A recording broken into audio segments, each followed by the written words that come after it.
Est-ce qu'on peut juste revenir, vous l'évoquiez un petit peu tout à l'heure au téléphone, mais sur la raison de votre présence aux Philippines? À la base, on partait tout simplement sur un voyage de noces avec ma femme et rien de plus que bon nombre de personnes qui viennent aux Philippines pour du tourisme. On venait à la base pour un voyage de noces. Juste expliquez-moi, vous avez, ça devait durer combien de temps ce voyage? Qu'est-ce que vous avez fait jusqu'ici? Alors à la base, on devait rester 15 jours et partir hier soir. Et déjà nos vols sont annulés parce que avec tous les et donc nos vols sont annulés. Et de toute façon, il aurait été pour nous impossible de prendre notre avion puisque nous sommes en confinement total et nous avons interdiction de sortir de chez nous, tout simplement. À quel moment la situation s'est compliquée et pourquoi? À partir du moment où le premier cas a été détecté, pas loin de chez nous, et là on est devenu vraiment en confinement total puisque un Australien a contracté le virus, a été relevé positif et de ce fait, il est passé par Port Barton, là où nous situons, et à partir de ce moment-là, les autorités philippines ont complètement bloqué Port Barton. On a des militaires qui sont là pour surveiller chacun de nos mouvements, chacun de nos passages, et puis voilà, on fait plus ce qu'on veut en fait. Votre quotidien, il ressemble à quoi depuis quelques jours là?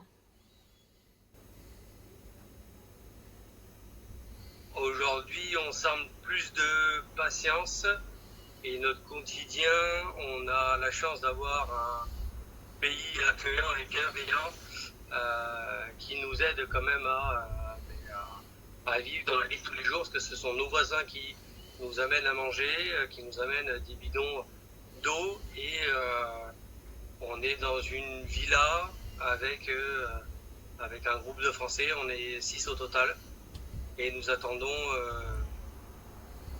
tout simplement les autorités françaises. Est-ce que ça évolue de ce côté depuis quelques jours? Vous commencez à me dire que oui au téléphone, est-ce qu'il y a du nouveau? Alors notre situation a évolué depuis la vidéo sur Facebook, depuis le relais des centaines de personnes qui ont partagé cette vidéo et on a été contacté par plusieurs députés ou plusieurs gouvernements nous aident, qui nous aident à mettre des choses en place pour pouvoir nous rapatrier. On a un gouvernement français qui aujourd'hui nous écoute et qui met toutes les solutions possibles en œuvre pour essayer de nous rapatrier, mais ça reste compliqué car les Philippines sont très étendues et que pour prendre un vol international, les transferts sont extrêmement compliqués. Parce qu'aujourd'hui, toutes les Philippines sont entièrement bloquées. Il n'y a plus de vols internationaux, il n'y a plus de bateaux, il n'y a plus de vannes, il n'y a plus personne qui circule. C'est un confinement total des Philippines et on pourra toujours mettre des vols internationaux si on n'a pas de vol intérieur ou des vannes qui nous aident à faire le transfert. Il nous est strictement impossible de revenir sur des aéroports tels que Manille ou Cebu. C'est pas possible. Vous êtes dans quel état d'esprit aujourd'hui?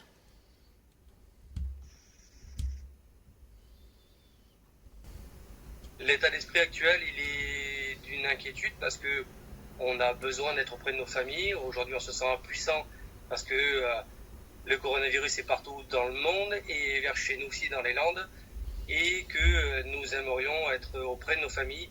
Donc cette inquiétude et cette impuissance nous habitent au quotidien et aujourd'hui notre état d'esprit est rassuré par le gouvernement qui nous a dit qu'il ferait tout et qu'il mettrait tout en œuvre pour nous rapatrier.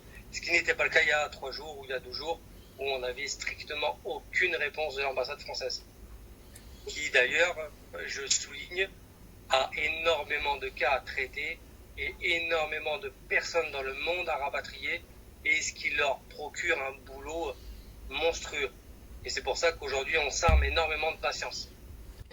En plus, vous avez commencé à le dire, mais s'ajoute l'inquiétude effectivement de la situation en France, j'imagine pour vous, si vous avez de la famille dans les Landes. bien sûr.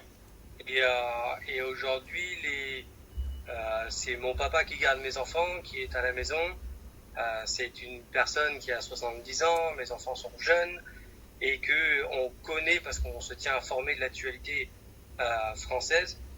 Et on sait pertinemment qu'en France, les cas sont encore plus développés et le coronavirus est encore plus dangereux en Europe que dans les pays chauds comme les Philippines. Donc on a une réelle inquiétude pour nos enfants et nos familles. Qu'est-ce que vous demandez là? Quelle est la priorité pour vous dans les jours qui viennent? Aujourd'hui, la priorité numéro une, c'est de rentrer chez nous, tout simplement. Même si les Philippines sont un pays incroyable, merveilleux et d'une gentillesse exemplaire, mais notre place n'est plus aux Philippines, notre place est après nos familles, auprès de nos enfants. Et la seule chose qu'on demande, c'est d'avoir un rapatriement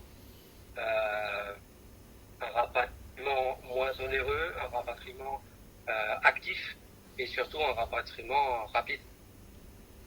Vous arrivez quand même à avoir des nouvelles de vos proches? Oui, alors malgré que le réseau est extrêmement difficile, comme vous vous rendez compte, on arrive avec des routeurs à avoir des nouvelles de temps en temps de nos enfants sur les réseaux ou sur WhatsApp ou autre. On a des nouvelles.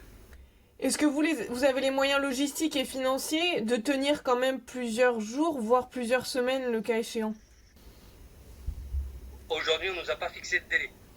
Aujourd'hui, on est conscient que ça va prendre du temps parce qu'on est beaucoup. J'espère maximum une semaine. J'espère. Enfin, déjà beaucoup. Mais il faudra patienter comme tout le monde et pas penser qu'à nous. Parce qu'il y a d'autres personnes qui sont aussi dans le besoin. Il y a peut-être des cas plus urgents aussi où des gens ont besoin de traitements médicaux lourds, qui ont besoin de rentrer parce que c'est des personnes âgées. Il y a des personnes avec des enfants en bas âge, on en connaît, on en a côtoyé. Il y a des cas prioritaires et on en est bien conscient, mes amis et moi aujourd'hui, que nous aurons la patience nécessaire et qu'ils ont des cas prioritaires. Mais aujourd'hui, ce qui est rassurant, c'est qu'on est écouté et entendu. C'est déjà une très bonne chose. Vous avez les moyens financiers de rester quelques jours de plus? Vous pouvez vous alimenter correctement? Vous avez accès quand même à ces produits de première nécessité? Oui, alors, on a la chance aussi d'être